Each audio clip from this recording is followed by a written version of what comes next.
Mom, starting with your next paycheck, we're transferring all your money to my account. Those were the words, my son. Bryce spoke to me that Thursday afternoon while drinking coffee in my kitchen. He said it as if he were proposing something completely normal, as if he were doing me a favor, as if I were incapable of managing my own money. At 62 years old, I stared at him. I didn't say anything for a few seconds. I just searched his eyes for an explanation. Why, my own son, the boy I raised alone, the man I fed with the sweat of my brow, was asking for total access to my bank account. But I found nothing. I only saw that calm smile, that confidence of a person who knows he's in control. So I took a deep breath and told him yes, that it seemed fine, that I trusted him. Bryce's smile widened. He stood up, gave me a quick, mechanical kiss on the forehead, one of those kisses that mean nothing, and told me it was for the best. He said I wouldn't have to worry about a thing, that he'd take care of everything, that it was for my own good. Those words, for my own good, floated in the air long after he'd left my house. That very evening, like every Friday, Bryce came back, not alone, but with his wife, just as he always did. He arrived expecting me to have dinner ready, the table set, hot and free food waiting for them, as had been the routine every Friday for the past 3 years. I heard them arrive. I heard their footsteps at the entrance. I heard the key I'd given him turning in the lock. I heard the door open, and then I heard the scream. It was a high-pitched, desperate sound. The scream of someone who'd just seen something they never expected to see. The cry of someone realizing things weren't going to be the way they thought. I remained seated in my chair in the empty kitchen, in the empty house, listening to that scream echo against the walls. I didn't move. I didn't go to see what was happening. I already knew what was happening. Bryce rushed into the kitchen. His face was pale, his eyes wide open. His wife followed him with the same expression of shock and disbelief. Mom, Bryce yelled. Mom, what did you do? Where is everything? Where's the furniture? Where's the TV? Where is everything that was here? I looked at him calmly with a self-possession I didn't know I had. I told him in the softest voice I could find that I had sold a few things, that I needed the cash. After all, if he was going to handle my finances, I needed to make sure I had some money on hand first. His face changed from pale to red with pure fury. He took a step toward me, and for the first time in my life, I saw my son for what he truly was. Not the boy I had raised, not the young man I had helped build his life, but a stranger, someone who looked at me with contempt, with rage, with something that dangerously resembled hate. You're crazy, he snapped. You are completely out of your mind. How could you sell things without consulting me now? How are we supposed to watch TV when we come over? How are we going to be comfortable here? That last sentence changed everything. How are we going to be comfortable here? Not how are you going to be comfortable, Mom? He wasn't worried about how this affected me, but about how they would be comfortable, as if my house were an extension of theirs, as if my possessions existed for their convenience. His wife stepped closer. She looked at me with those eyes that always seemed cold and calculating, and said something I will never forget. She said I was being selfish, that I was only thinking about myself, that they came every week to keep me company, to make sure I was doing well, and this was how I repaid them. Selfish. Me, the woman who had worked double shifts for years so Bryce could go to college. The woman who had given up on rebuilding her life after his father abandoned us because she didn't want her son to grow up with a stepfather. The woman who had lived in small apartments, worn old clothes, and eaten the bare minimum so he could have everything he needed. Selfish. Bryce stood there looking at me as if I were a problem he needed to solve. And then he said something that broke me in two. He said maybe it had been a mistake to propose the bank account transfer, that maybe I wasn't in any condition to make good decisions, that perhaps I needed more help than he thought. More help, as if I were a burden, an incapable elderly woman who needed to be controlled. I stood up from my chair. I looked at both of them and told them in a voice that came out louder than I expected that dinner was not ready, that there was no dinner, and that if they were hungry, they could go eat somewhere else. The silence that followed was thick, heavy. Bryce stared at me as if he couldn't believe what he just heard. His wife let out a dry, bitter laugh and mumbled something about respect and gratitude. And then Bryce spoke the final line, the one I still hear in my head when I close my eyes at night. He said with a coldness I'd never known him to possess, that I should be careful. A woman my age, alone, without family who truly cared about her, could end up in a bad way. He said he was the only thing I had, and I should remember that before doing anything stupid. They left. They stormed out of my house, slamming doors, leaving a trail of rage and veiled threats. I heard them get into the car, heard the engine start, and listened as they drove away. I stood there in my empty kitchen, in my empty house, feeling something inside me permanently shatter. But it wasn't sadness I felt. It wasn't desperation. It was something different. It was clarity. It was the absolute certainty that my son didn't love me, that perhaps he never had, that I was just a resource to him, a source of money, food, and convenience. I sat back down in my chair. I looked at the bare walls of my living room.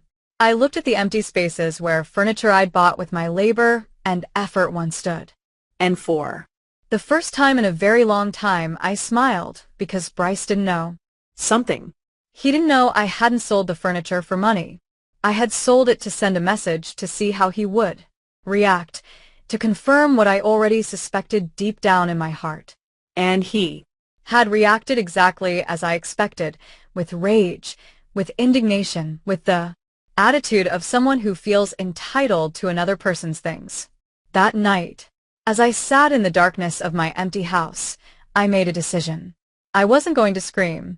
I wasn't going to cry. I wasn't going to beg. I was going to do something much more powerful. I was going to observe. I was going to wait. I was going to let Bryce believe he had won. And then when he least expected it, when he was most confident, most sure of his control over me, I was going to show him who Eleanor Ellie Johnson truly was. Not the submissive mother he thought he knew, but the woman who had survived a broken marriage, poverty, and grueling hard work. The woman who knew exactly how to protect herself. The woman he should never have underestimated. There was a time when I believed being a mother was enough, that the love I gave would be naturally returned, as if it were a universal law that the sacrifices I made every day would build something solid, something unbreakable between my son and me. How wrong I was. Bryce was born on a stormy night 34 years ago. His father, the man who had promised me a life together, left when the boy was barely 2. He said he wasn't ready to be a dad, that he needed to find himself, and that I would understand someday. I never understood, but I also didn't wait for him to return. I was left alone with a small child, a 2-bedroom apartment I could barely afford, and a secretarial job that paid $800 a month. It wasn't enough. It was never enough. So I got a second job cleaning offices at night. I would leave Bryce with my neighbor, Mrs. Bertha Washington, an older lady who charged me $50 a week to watch him. I worked from 7 o'clock in the morning until 6 o'clock in the evening at the office. I'd come home, feed Bryce, bathe him, put him to bed, and then head out again at 9 o'clock at night to clean buildings until 2 o'clock in the morning. I slept 4 hours and started all over again. I did this for years, so many years that I lost count. I remember Bryce always wanted the brand name sneakers the other kids at school wore. They cost $100. I earned maybe $1,200 a month between both jobs. $100 was almost all the money I had for groceries for 2 weeks, but I bought them for him. I didn't want my son to feel less than anyone else. I wanted him to know his mother would do anything for him. I ate rice and beans for an entire month to pay for those sneakers. When Bryce Turned 18, he wanted to go to a private college that cost $10,000 a year. I didn't have that money. I didn't even have a tenth of that money. But I went to the bank and took out a loan. I went into debt for 4 full years of education, which I ended up paying off over 10 years. 10 years of paying a loan. So my son could have a college degree. He graduated, got a good job. He earned $6,000 a month, double what I made after 30 years of working. And I was happy. I thought he could finally build his life. I thought I had finally done my job as a mother well. But Bryce didn't move out. Right away. He said he wanted to save money, that he wanted to have a solid base before becoming independent. I told him, of course, this is your home. You can stay as long as you need. He stayed. 5 more years. 5 years where I kept working both my jobs. 5 years where I paid the rent, bought the food, and covered the utilities. 5 years where Bryce saved every single penny of his salary because he didn't have to pay for anything. When he finally left, it wasn't to rent an apartment. It was to buy a house, a $300,000 house that he paid for in cash because he had saved all his money during those 5 years of living for free in my home. I was proud. I told him I was proud, and I was. I thought I had done well to help him. I thought that now that he had his own house, maybe he could help me. Maybe I could work less. Maybe I could rest a little. But that never happened. Bryce got married 2 years after moving out. His wife was an elegant woman, one of those who always dressed well, always had perfect nails, and always spoke in a tone that sounded polite, but hid a certain coldness. I noticed from the start that she looked at me differently, as if I were somehow inferior, as if she didn't understand why Bryce came from where he came from.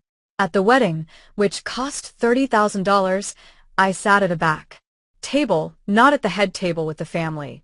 Bryce explained it was because there were a lot of important people, clients from his work, and they needed those tables for them. I said I understood. I smiled in the photos, danced when asked, and went home alone that night, feeling strangely empty. After the wedding, Bryce's visits became less frequent. Before, he came to see me 2 or 3 times a week. After he got married, he came once every 2 weeks. Then once a month, always in a rush, always looking at his phone, always with some excuse to leave early. I didn't say anything. I didn't want to be the heavy mother, the complaining mother, the mother who didn't understand her son had his own life now. But then they started coming on Friday nights, always around dinner time, always unannounced, always expecting me to have food ready. At first, I was delighted. I thought Bryce finally wanted to spend time with me, that he finally missed me. So, I cooked his favorite dishes, set the table nicely, bought dessert. But I noticed something. I noticed Bryce never came alone. He always brought his wife. And I noticed they never came to chat. They came to eat. They arrived, sat down, ate, and left. Sometimes they stayed an hour, sometimes less. I also noticed he never brought anything. Never a bottle of wine, never a dessert, never money to help with the food, nothing. One night, after they left, I calculated how much I had spent on the dinner. $15. Money I didn't have to spare. $15 meant I would have to work extra hours to compensate. And I realized something. I realized that for Bryce, I had become a service. A free restaurant, a place where he could come to eat without paying, without even truly saying thank you. I began to notice other things too. I noticed that when I asked him for help with something, he always had an excuse. When I needed him to take me to the doctor because my car was broken, he was always too busy. When I mentioned my refrigerator was making strange noises and I was afraid it would break soon, he told me to buy a new one. As if I had $500 saved for emergencies. I didn't. I barely had enough to make it to the end of the month. But the worst was my birthday, my 60th birthday. Bryce arrived 2 hours late with no gift, no card, and an excuse about traffic. He stayed 20 minutes. He ate the cake I had bought for myself because I didn't want to spend the day alone. And then he left. I cried that night. I cried like I hadn't cried in years because I finally understood something I had been denying for too long. I understood that to my son, I was no longer important. I was just a resource, something that was there available, waiting to be used when he needed it. And the worst part was that I had allowed it. I had set that pattern. I had never asked him for anything. I had never told him I felt used. I had never told him I needed more from him than just 20-minute visits and Friday night dinners. I was afraid that if I complained, if I asked, if I demanded, he would disappear completely. And the idea of losing my son, even the son who barely saw me, terrified me more than anything else. So I continued being the convenient mother, the silent mother, the mother who was always there, who always had the door open, who never caused trouble until that Thursday afternoon, until Bryce told me he wanted to manage my money. Something inside me, something that had been dormant for years, woke up. A small but clear voice that told me this wasn't right, that this was the beginning of something worse. But even then, even with that voice whispering in my head, I told him yes, because I still had hope. I still wanted to believe my son loved me, that he would protect me, that he would do the right thing. How foolish I was. The following Monday, Bryce came to my house with papers. Lots of papers. He spread them out on the kitchen table, with that smile that now seemed different, less warm, more calculated. "Mom, this is simple," he said. "I just need you to sign here, here, and here. These are the documents, so I can have access to your account, so I can automatically transfer your salary every month. That way, I'll take care of paying your bills, managing everything. You won't have to worry about a thing." I looked at the papers. They were bank forms, authorization forms. I read the fine print, the parts people usually ignore, and I saw something that chilled my blood. It wasn't just access to my account. It was full power of attorney. It was the authority to make transfers, to close accounts, to make financial decisions on my behalf. "Bryce, this says you'd have total control over my money," I told him. He nodded as if it were the most normal thing in the world. "Yes, Mom. It's easier that way. That way I can handle everything without having to ask you for authorization every time. It's for practicality." Practicality? That word echoed in my head. Practicality for whom? I wondered, but I didn't say it out loud. I took the pen he offered me. I held it in my hand, and for a moment I was about to sign. I was about to give him everything, because that's what I had always done. Trust, surrender, believe. But then I remembered Friday night. I remembered his face contorted in fury when he saw the empty house. I remembered his words.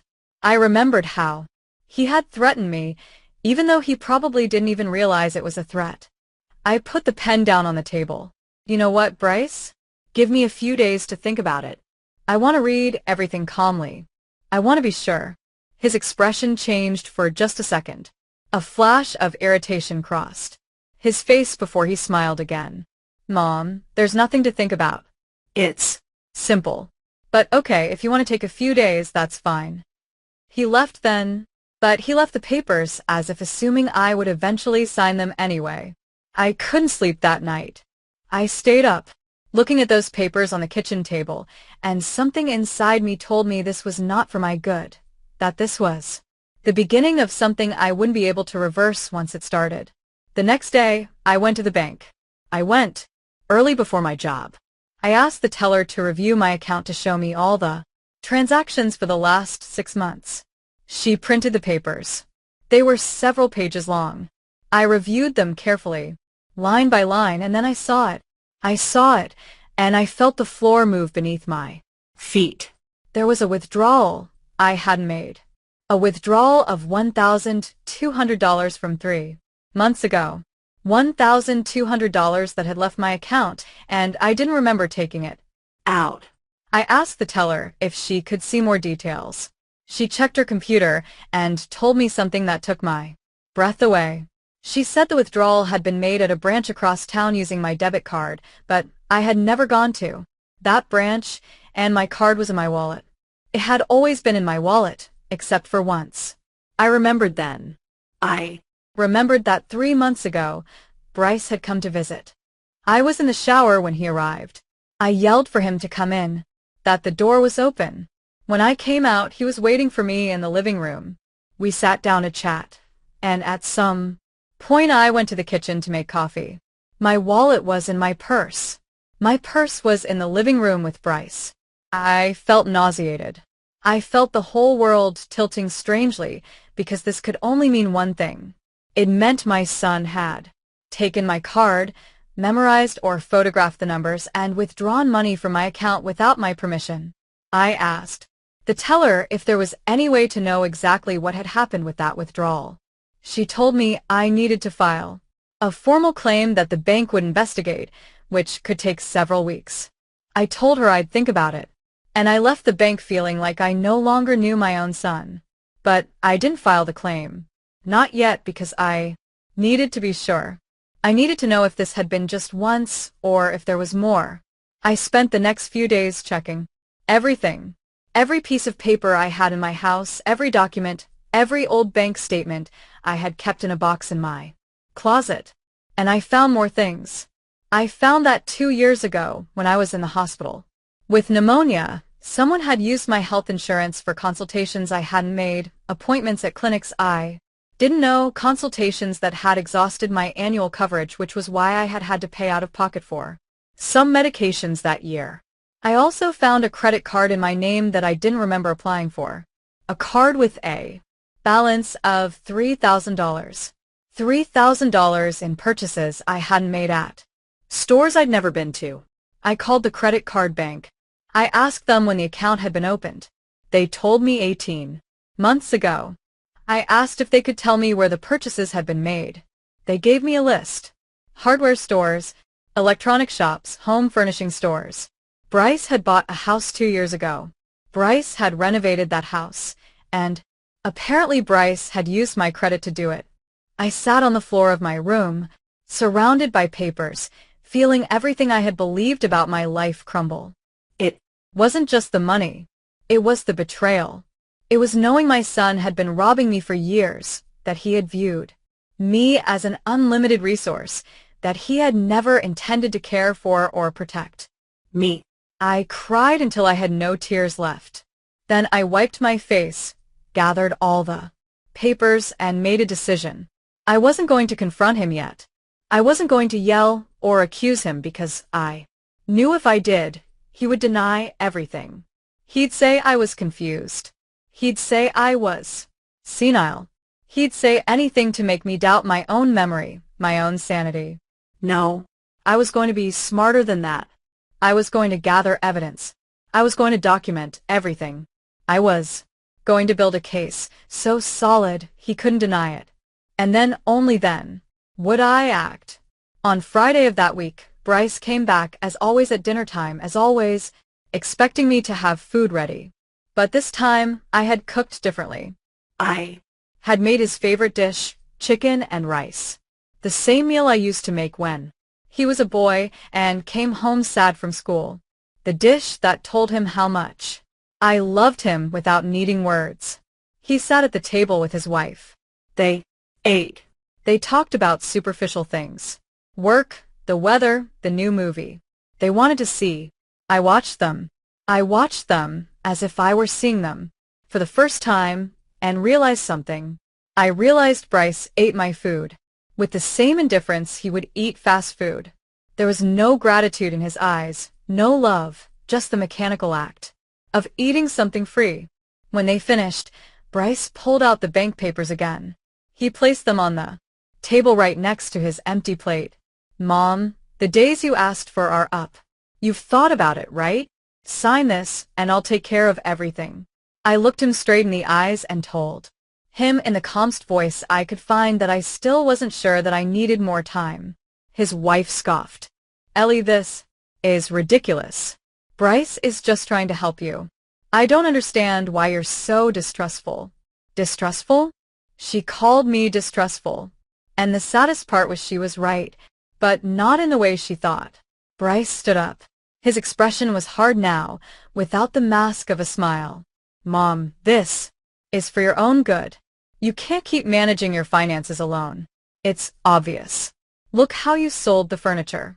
Without thinking. Look at the irrational decisions you're making. Irrational. Selling my own furniture in my own house was irrational, but robbing me for years wasn't. I didn't say anything. I just held his gaze until he looked away. They left that night without saying goodbye, and I stayed seated in my kitchen, staring at those unsigned papers, knowing the war was just beginning. A silent war, a war I had to win, because if I lost it, I wouldn't just lose my money. I would lose my dignity, my autonomy, my life. The days after that dinner grew strange. Bryce didn't call again. He didn't visit. Again. It was as if he had decided to punish me with his absence. As if he believed I would break down without him, that I would beg him to return, that I would finally sign those papers just to get his attention back. But I didn't break down. For the first time in years, the silence of my house didn't feel empty. It felt full of something different. It felt full of clarity. I spent those days reviewing every detail of my financial life, every receipt I had saved, every bank statement, every piece of paper that had any connection to money. And the more I checked, the more I found. I discovered that 3 years ago, when Bryce asked to borrow my ID because he had lost his and needed to pick up an urgent package, he had done something more with it. He had opened a utility account in my name at an address that wasn't mine, his house. For 3 years, the electricity bill for Bryce's house had been in my name. And when he didn't pay on time, the penalties piled up on my credit score. That was why I had been denied a small loan last year when my car needed urgent repairs. That was why my credit score had mysteriously dropped. I called the utility company. I explained that the account wasn't mine, that I had never lived at that address. The woman on the phone told me I needed to file an affidavit, that I had to report this as identity fraud. Identity fraud committed by my own son. I hung up the phone and stared at the wall for a long time, trying to process how I had reached this point, trying to understand when my son had turned into this. I couldn't sleep that night. I stayed awake, staring at the ceiling, listening to the sounds of the city outside. And I thought about all the times I had justified his behavior, all the times I had told myself he was busy, that he had his own life, that I was being demanding by expecting more from him. But this wasn't about expectations. This was about theft, about deception, about a son who viewed his mother as a resource he could exploit without consequence. The next morning, I did something I had never done. I went to see a lawyer. It was a small office downtown. The sign read David Chung. I had seen an ad for him in the paper offering free consultations. I walked in feeling small, feeling ridiculous. A woman of 62, coming to complain about her own son. But the receptionist smiled kindly and showed me in. Actor Chung was a man in his 50s with graying temples and kind eyes.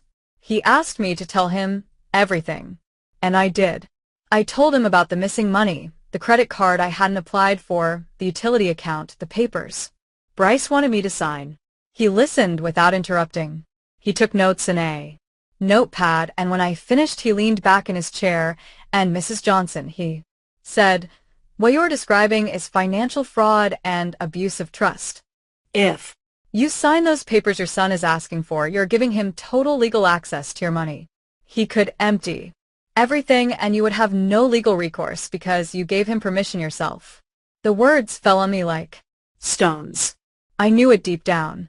I knew it, but hearing it spoken aloud by a professional made it real, in a different way. "What can I do?" I asked. He leaned forward. "First, don't sign anything. Second, you need to report the credit card fraud and the theft from your bank account. Third, you need to change all your passwords, your PIN, everything. Fourth, consider getting a restraining order if you feel you are in danger." A restraining order against my own son. The idea seemed absurd and devastating at the same time. I don't want to get him into legal trouble, I said. He's my son. The lawyer looked at me with what looked like compassion and sadness. Mrs. Johnson, your son is already in legal trouble. He's committed several felonies. The question isn't whether you want to get him into trouble. The question is whether you want to protect yourself. I left that office with a folder full of forms and a list of things I needed to do. I felt overwhelmed, but I also felt something else. I felt determination. I went straight to the bank. I changed all my passwords, requested a new debit card, closed the fraudulent credit card, and filed a formal dispute. The teller helped me with everything. She treated me with patience without making me feel stupid or weak. When I arrived home that afternoon, I felt exhausted but also strangely light, as if an invisible weight I had been carrying for years had been lifted. That night, Bryce finally called. His voice sounded strained on the phone. Mom, we need to talk. Come to my house for dinner tomorrow. We have to resolve this. It wasn't an invitation. It was an order. And before I would have obeyed without question. But now, after everything I had discovered, I felt only a cold calm. I can't tomorrow, I told him. I'm busy. Busy? Mom? What could you possibly be busy with? What I'm busy with is important to me, I said. There are other things that matter. More to me now. There was silence on the other end of the line. A silence heavy with surprise and irritation. You're acting really weird, Mom. I don't know what's wrong with you, but you need to stop being so stubborn and sign those papers. This is for your own good. For my own good? Those words again, as if robbing me were an act of love. Bryce, I said with a voice that came out firmer than I expected. I am not signing anything, and I think we need to have a very serious conversation about a few things. About what things? He asked. His voice sounded different now, more alert, more cautious. About money that has left my account without my permission. About credit cards I didn't apply for. About utility accounts in my name at addresses where I don't live. The silence that followed was absolute, so thick I could almost feel it through the phone. I don't know what you're talking about, he finally said.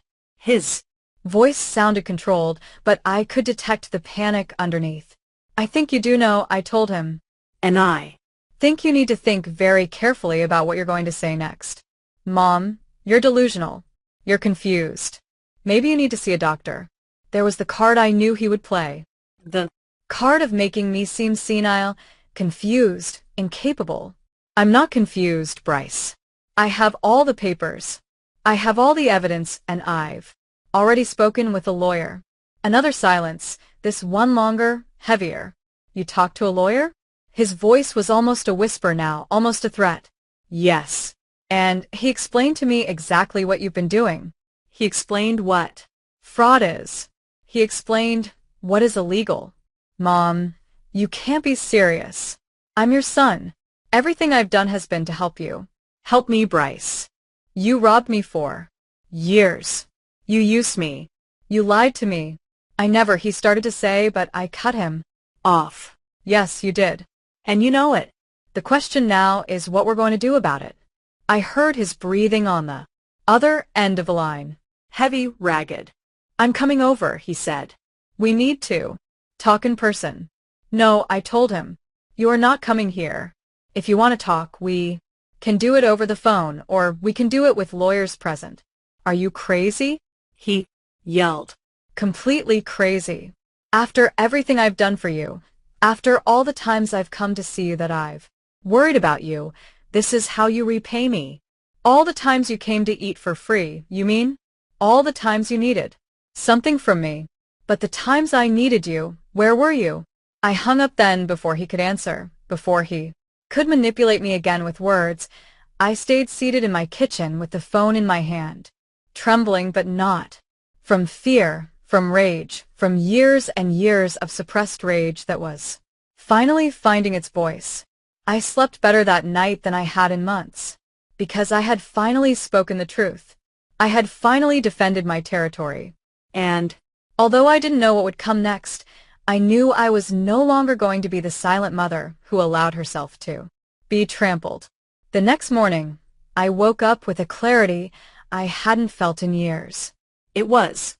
As if a thick fog had lifted from my mind, and now I could see everything with an almost painful sharpness. I knew what I had to do. I knew I couldn't stop now.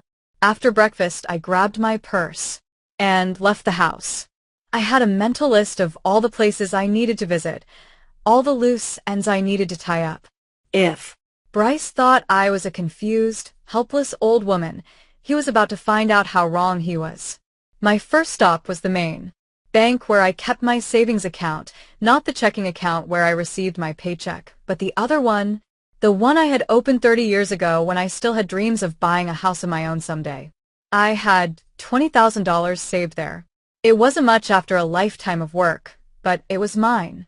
I asked the manager to close the account. she asked if I was. Sure, if there was a problem. I told her I just wanted to make some changes. She gave me the money in a cashier's check and recommended I open an account at another bank for greater security. I followed her advice.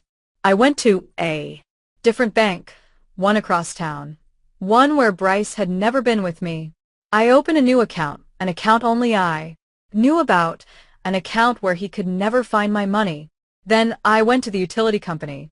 I presented all the documents that Much Chung had helped me prepare, the affidavit, the copy of my ID, the proof that I had never lived at, the address where the account was registered. The woman who assisted me checked everything and told me they would start an investigation, that the account would be transferred to the correct name or closed, and that I would no longer be responsible. I felt as if an invisible chain had been taken off my shoulders. My next stop was the credit bureau. I requested a full report of my history. I wanted to see everything. I Wanted to know if there were more things Bryce had done behind my back. The employee gave me a thick document. he said. In the waiting room and read it page by page. There was another thing I didn't know about. A personal loan of $5,000 applied for in my name 2 years ago. A loan that had never been fully paid and was now in collections. $5,000. I felt the rage rise back up my throat like bile. I marked every fraudulent item with a highlighter. I filled out the dispute forms one by one with clear, firm handwriting. When I left that office, it was nearly 3 o'clock in the afternoon. I hadn't eaten anything since breakfast, but I wasn't hungry. I had something stronger than hunger. I had purpose. I then went to the house of my neighbor, Mrs. Bertha Washington. She Was 70 years old and had lived in the building since before I did. We had been friends for decades, although we had grown distant over the last few years. I had been so focused on Bryce, so consumed with trying to maintain that relationship that I had neglected other connections. I knocked on her door. She opened it with surprise on her face. Ellie, what a surprise. come in. Come in. We went into her living room. She Offered me coffee, and I accepted. We sat down, and she looked at me with those wise eyes that had seen a lot in life. you look different, she said. I don't know what it is, but there's something different about you. And then I told her everything. I told her about Bryce, about the money, about the betrayal, about everything I had discovered. I Talked for almost an hour without stopping, and she listened without interrupting, nodding occasionally with an expression that mixed sadness and something that seemed like recognition. When I finished, she sighed deeply. Ellie, I knew something wasn't right. I Saw it every Friday when he came, the way he treated you, like you were a service. But I didn't say anything, because it wasn't my place. But I'm glad you're finally seeing the truth. she Took my hand. Then her fingers were cool, but her grip was firm. I need to ask you a favor, I said. I need you to be my witness. I need that if Bryce Comes and tries to say I'm confused, that I'm senile, you can confirm that's not true, that I'm in full possession of my faculties. She nodded without hesitation. Of course, and more than That if you need a place to stay, if you ever don't feel safe in your house, my door is open. Those words filled me with such deep gratitude that they almost made me cry. But I didn't cry. I had cried enough. Now it was time to act. That night back in my house, I organized all the documents I had collected. I put them in a large folder. I made copies of everything, stored the originals in a safe place, and left the copies in the folder. If something happened to me, if Bryce tried to do anything, there would be evidence. There would be proof. I Also wrote a letter detailing everything I had discovered, everything Bryce had done. I put it in a sealed envelope with instructions that it should only be opened in case of emergency. I gave it to Mrs. Bertha to hold on to. I was preparing myself like a general preparing for battle because I knew Bryce wasn't going to let this go. I knew he would come, that he would try to manipulate me, to convince me, to make me doubt myself. But I was no longer the same woman I had been 2 weeks ago. That woman had died the night Bryce threatened me in my own kitchen. The woman I was now was different. She was stronger, clearer, more determined. On Wednesday afternoon, as I was making tea, I heard a car stop in front of my building. I looked out the window and saw Bryce's car. He got out along with his wife. They looked determined. They were coming to confront me. I took a deep breath, put away my cup of tea, and waited.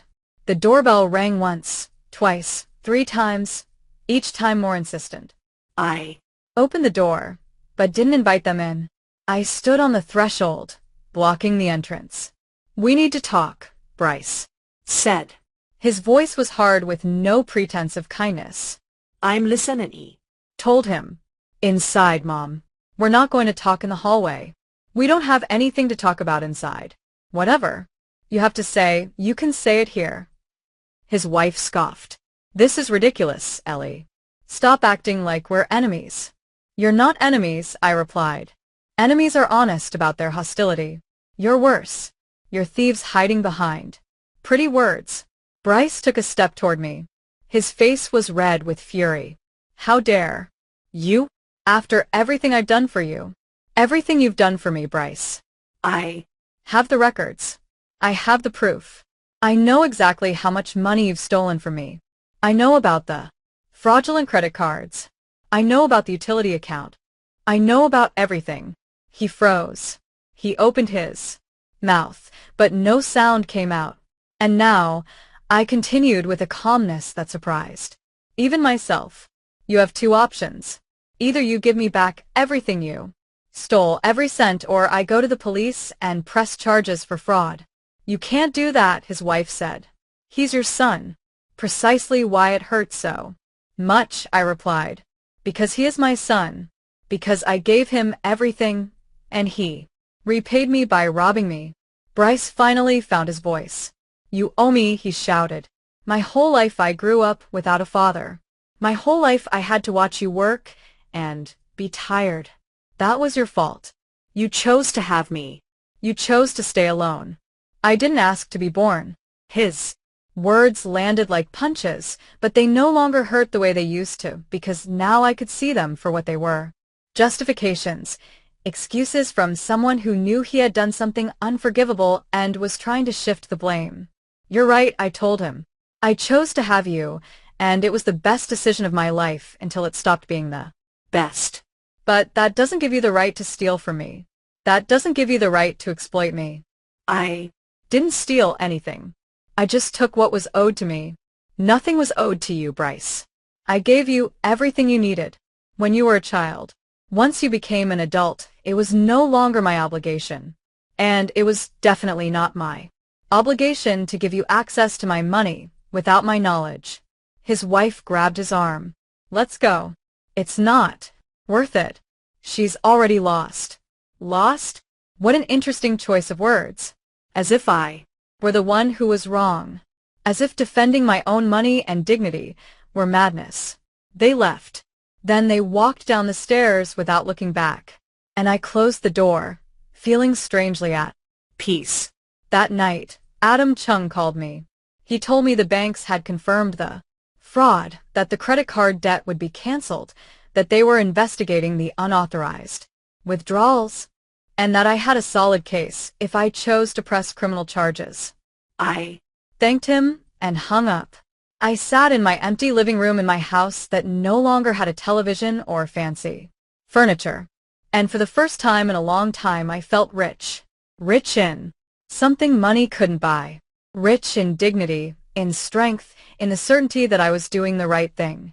the Days that followed that confrontation at my door were strangely silent, as if the whole world were holding its breath, waiting to see what would happen next.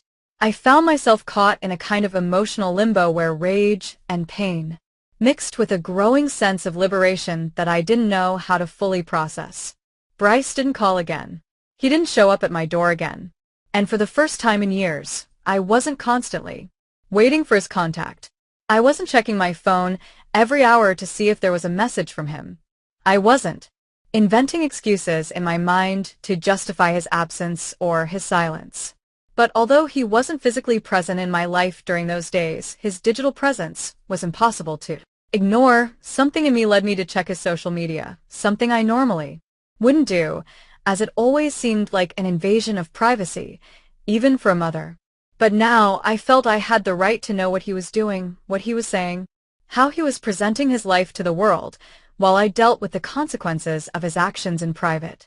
What I found took my breath away with its audacity, its absolute disconnection between reality and the image he was projecting outward.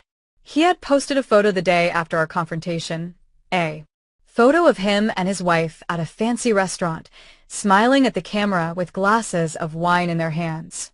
The Caption said something about celebrating the release of toxic energy and surrounding oneself only with people who add value to life.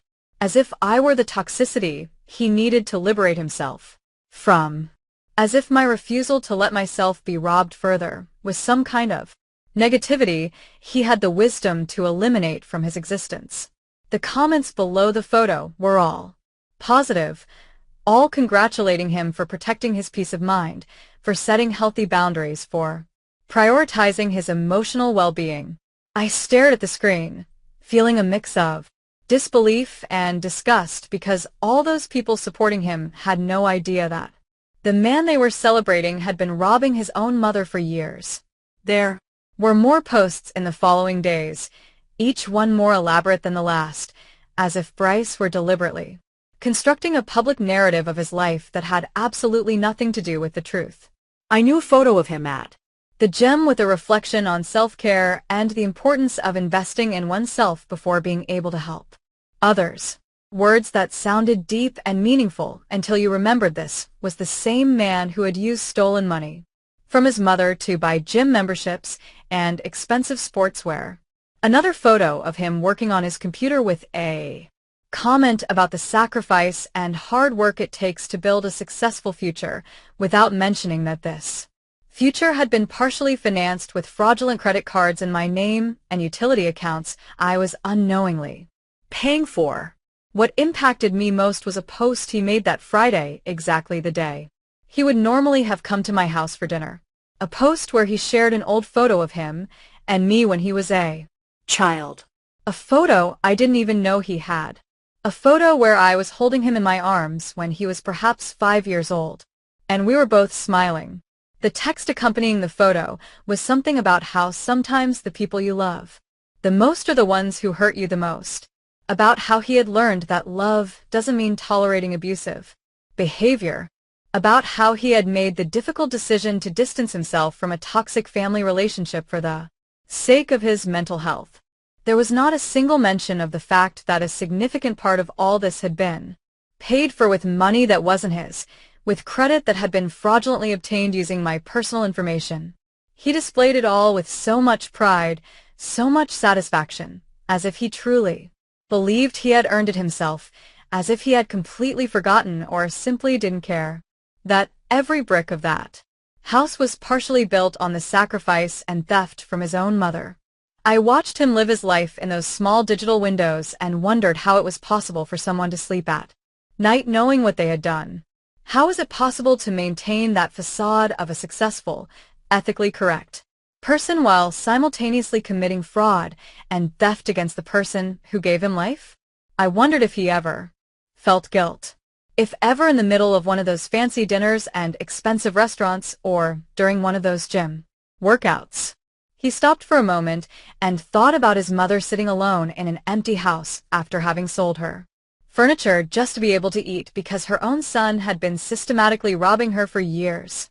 But looking at his posts, seeing the ease with which he built and maintained this perfect public image, I came to understand something fundamental about Bryce. Something I may have always known on some level but never wanted to fully admit to myself, and that was that my son had developed the ability to create parallel realities in his mind. In one reality, he could be simultaneously the abandoned son who deserved compensation and the successful man who had built everything himself. In another, he could justify theft as something he was rightfully owed while publicly presenting himself as a victim of family toxicity. It was a form of cognitive dissonance so profound that it almost seemed as if he genuinely believed his own lies, as if he had constructed such an elaborate narrative in his head that the line between truth and fiction had been completely erased. And as I watched all this from the silent distance of my empty house, something inside me hardened even more than it already was. Because seeing Bryce not only steal from me but also steal my story, completely inverting the roles of victim and perpetrator in his public presentation of events made me understand that there was no possible redemption here. There was no conversation I could have with him that would make him see the reality of what he had done. He had chosen his path. He had chosen the lie over the truth. He had chosen image over substance. And I needed to accept that the son I had raised and loved had never really existed in the way I believed or had been completely replaced by this stranger who could smile for the camera while destroying his mother in private, apparently without feeling any genuine remorse. The moment came one Tuesday afternoon in a way I hadn't planned, but which in retrospect I realized had been inevitable from the beginning, because the truth always finds its way to the light, no matter how many layers of lies are piled up trying to keep it buried. I was in Otten Chong's office reviewing the final case documents where he informed me that the banks had completed their investigations and confirmed a total of $17,000 in fraudulent transactions over a period of 3 years. A sum that took my breath away, not so much because of the number itself, but because of what it represented in terms of planning and premeditation. This hadn't been a mistake or a moment of weakness, but a systematic and deliberate operation of theft that had required constant effort and dedication on Bryce's part. The lawyer explained that with this evidence I had more than enough to press criminal charges, but that there was also another option I might want to consider before making that final decision. That option was to send a formal demand letter to Bryce, giving him the opportunity to return the stolen money and compensate for the damages before proceeding with more severe legal action. He told me this was a courtesy many victims of family fraud offered, because they understood that no matter how serious the crime, there were still family ties that complicated the situation in ways that didn't apply to cases of fraud committed by strangers. But he also warned me that this courtesy could be seen as weakness by the perpetrator, and that I needed to be prepared for the possibility that Bryce would respond not with gratitude or remorse, but with more manipulation and denial. I thought about it for several minutes, sitting in the lawyer's office, looking at all the documents scattered across the desk that meticulously detailed every fraudulent transaction, every unauthorized account, every lie my son had carefully constructed for years.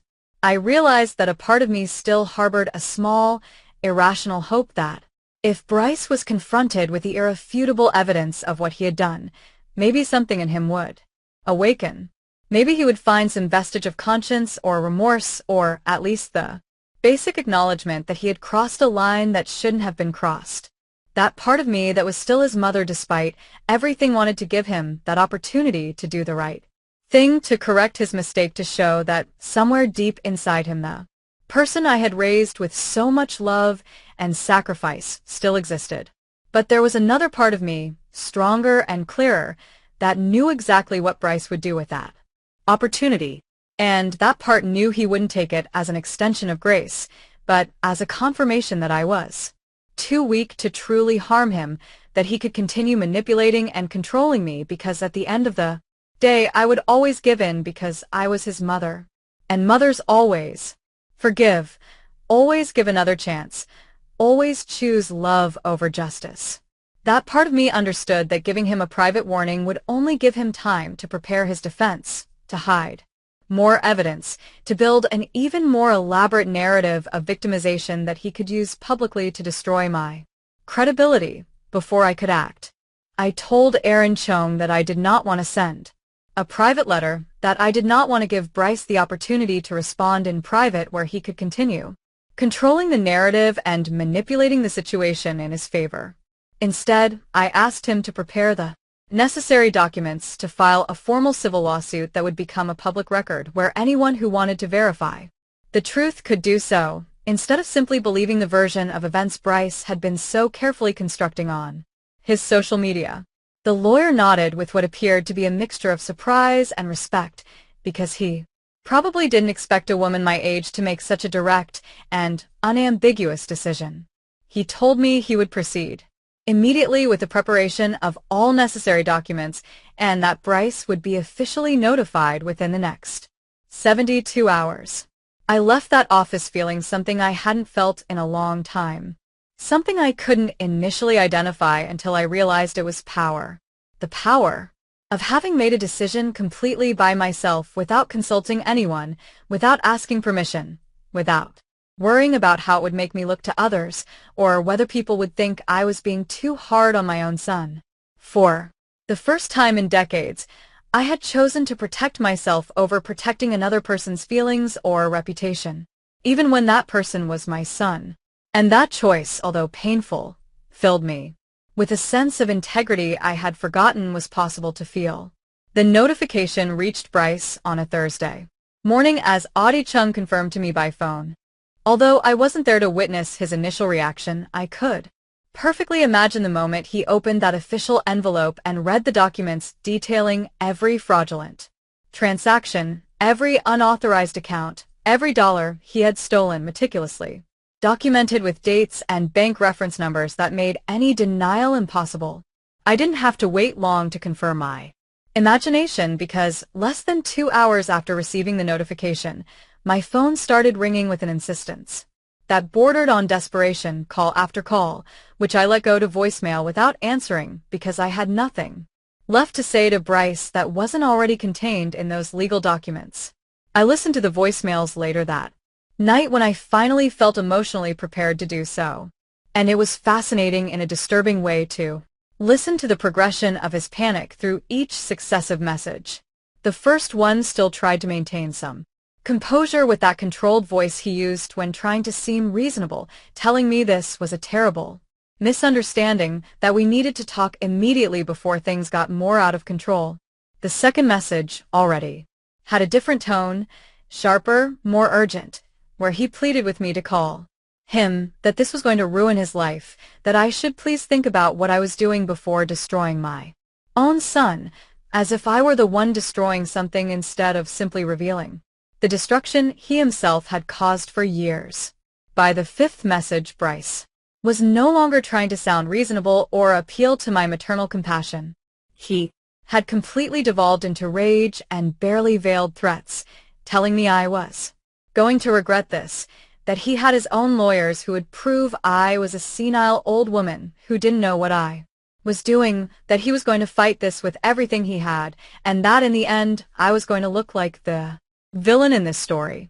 I listened to every message until the end without allowing myself to feel anything more than a kind of clinical curiosity about how a person could transition so quickly from pleading to threatening when they realized their usual manipulation tactics no longer worked. The following days were a whirlwind of legal and emotional activity. Because Bryce didn't stand still, he began his own counterattack campaign, starting by publishing a long and elaborate statement on his social media about how he was being victimized by a terrible injustice perpetrated by a mother he supposedly loved, but who was now legally attacking him for reasons he couldn't fully comprehend. His post was carefully worded to generate maximum sympathy without mentioning any specific details of the accusations against him, painting himself as the confused and hurt son who was being dragged through a traumatic legal process by a mother who might be experiencing age-related mental health issues. The response to his post was exactly what he expected, with dozens of comments expressing shock and solidarity, telling him to keep his head up, that the truth would eventually prevail, that they were on his side, no matter what. And I watched all this from a distance with a mixture of awe and revulsion at his ability to manipulate the narrative even when faced with documented legal charges. But something had changed in me because this time his public theater didn't affect me in the same way it had before. This time I knew I had something more powerful than his carefully constructed words, and that something was irrefutable legal documents that couldn't be manipulated with emotional rhetoric or appeals to sympathy. Bryce's real collapse began when his own lawyers reviewed the evidence against him and apparently told him something he didn't want to hear. His social media posts suddenly stopped abruptly, and the silence that followed was deafening in its eloquence. Adong Cho informed me that Bryce's legal representatives had contacted him, asking about the possibility of reaching an out-of-court settlement, which basically confirmed that they knew he had no real defense against the evidence I had presented, and that his best option was to try to minimize the damage before this proceeded to a public trial where all the dirty details would be revealed in public access documents. That's when the cracks in Bryce's carefully constructed life began to show. Apparently, some of his closest friends had started asking uncomfortable questions after his wife casually mentioned at a social gathering that they were dealing with a complicated family legal problem. Once people started digging a little deeper, they discovered the public lawsuit documents detailing the specific accusations of financial fraud. Mrs. Bertha told me she had heard from other neighbors that Bryce's name was being mentioned in neighborhood conversations in ways that were definitely not flattering, that the people who had once seen him as the successful, educated son now looked at him with suspicion and distrust. His wife was apparently furious, not necessarily about the moral implications of what Bryce had done, but about the damage to their social reputation. According to rumors that reached my ears through the neighborhood gossip network, there had been considerable fights in their house about how to handle the situation. Bryce tried to call me several more times during those weeks, but I maintained my absolute silence because there was nothing he could say to change the documented facts of what he had done, and my silence was apparently more devastating to him than any angry word I could have said, because it meant I had moved completely from anger to indifference, and that indifference was the final death of any power he once held over me. The final settlement was reached 3 months after I filed the lawsuit, and the terms were exactly what Admiral Chung and I had established as the minimum acceptable. Bryce had no choice but to accept when his own lawyers explained that going to trial would mean not only the complete public revelation of all the fraud details, but also the very real possibility of criminal charges that could result in jail time. He had to return the full $17,000 plus another $5,000 in compensation for damages and injuries, in addition to paying all the fees for cleaning up my credit and my attorney's fees. And all of this had to be paid within a period of 6 months, with verifiable monthly payments, or the agreement would automatically be invalidated and criminal charges would proceed without further warning. But beyond the money, which honestly had never been the main point of all this, the agreement included a clause that I had insisted on adding and which Ada Chung initially thought was unnecessary, but which for me was absolutely essential. That clause stipulated that Bryce had to issue a public statement acknowledging that he had committed financial fraud against his mother and that the accusations in my lawsuit were true and substantiated. He fought that clause more than any other part of the agreement because he knew exactly what it would mean for his carefully cultivated image to publicly admit that everything he had been saying about being a victim of a toxic mother was a lie designed to cover up his own crimes. The statement appeared on his social media one Tuesday afternoon, It was brief and clearly drafted by his lawyers to minimize the damage as much as possible within the limits of what the agreement required. But still, the words were there in black text on a white background, admitting that he had accessed bank accounts without authorization, that he had opened credit cards using another person's information, and that he had committed serious errors in judgment that he deeply regretted. The comments under that post were wild, with people who had previously supported him unconditionally now expressing shock and disappointment, while others who had apparently suspected something all along felt validated in their doubts. I watched all that digital drama unfold with a sense of closure that had nothing to do with satisfaction or revenge, but simply with the quiet recognition that the truth had finally been spoken publicly. The first payment arrived in my account exactly on the specified date, and every subsequent payment also arrived punctually because Bryce knew that a single missed payment would mean consequences he definitely could not afford to face. With that money, I did something he might never have expected me to do.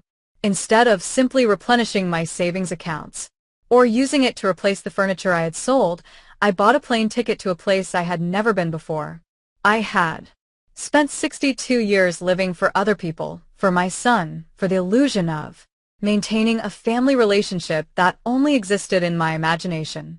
And now, for the first time in my adult life, I had the freedom and the resources to live exactly as I wanted without having to justify my decisions to anyone. I bought a small house in a coastal town 3 hours from where I had lived all my life.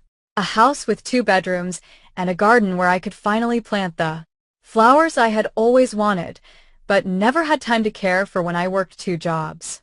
The house cost $200,000, which I paid for in cash using a combination of Bryce's payments and the savings I had managed to protect in my new bank account. When I signed the purchase papers, I felt something I could only describe as a rebirth, because this house was mine in a way no other place had been mine before. Bought with money that had been returned through justice, not earned through endless sacrifice. Bryce tried to contact me one last time after the final payment was made, completely fulfilling the terms of the agreement. This time, I answered the phone because I knew there was nothing left he could take from me or use against me. His voice sounded different, smaller, more humble when he asked if we could ever truly talk, if there would ever be a possibility of some kind of reconciliation. I listened to his question in silence before responding with words I had been preparing in my mind for months. I told him that the son I raised either never truly existed or died somewhere along the way, replaced by someone I didn't know and didn't want to know. I told him that while I wished him peace and growth in his life, that peace and growth would have to happen far away from me because I had closed that door not out of hatred but out of self-love. There was a long silence after my words, and then a sound that might have been a sob or simply ragged breathing before he hung up without saying anything else. And that was the last time I spoke to Bryce, because some doors, once closed, need to stay closed not as punishment but as protection. Now I live in my small house by the sea, and I spend my mornings drinking coffee in my garden, watching the flowers I planted with my own hands grow. There is a peace in this simple life that I never found in all those years of sacrifice and giving, because I finally understood that true love begins with oneself, and that no relationship is worth keeping if it requires you to betray your own dignity. Sometimes I see Mrs. Bertha, who comes to visit me every few weeks, bringing gossip from the old neighborhood and news of people we used to know. and she Tells me I look different now, lighter, more alive in ways that go beyond the physical. I have a routine now that is. Entirely mine. I wake up when my body wants to wake up, not when an alarm clock forces me to. I cook meals that I like, not thinking about someone else's preferences. I spend my afternoons reading books I always wanted to read, but never had time for. And in the evenings I sit on my small porch, listening to the distant sound of the waves and feeling a deep gratitude, not for what I have in material terms, but for what I finally understood about my own worth. This is my victory. not in the money recovered or in Bryce's public admission, but in the fact that I recovered myself from decades of conditioning that had taught me a mother's value was measured only by how much she could give and how much she could endure. I learned that saying no is an act of self-love, that setting boundaries is not cruelty but necessity, and that protecting your peace is not selfishness but wisdom. And now I live every day as a testament to those lessons learned too late, but not too late to matter. I closed that door on Bryce, not out of vengeance, but out of dignity. And that distinction makes all the difference because it means I won. Not by making him my enemy, but simply by refusing to continue being my own victim. Did you like my story? And which city are you listening from? Let's meet in the comments. If you like the story, you can support me by sending a super thanks so I can keep bringing more stories like this. Thank you so much for your sweet support. I'm looking forward to your comments on the story. On the screen, you can see 2 new life stories that I highly recommend. There's so much more on my channel. Don't forget to subscribe. See you in the next life story. With love and respect.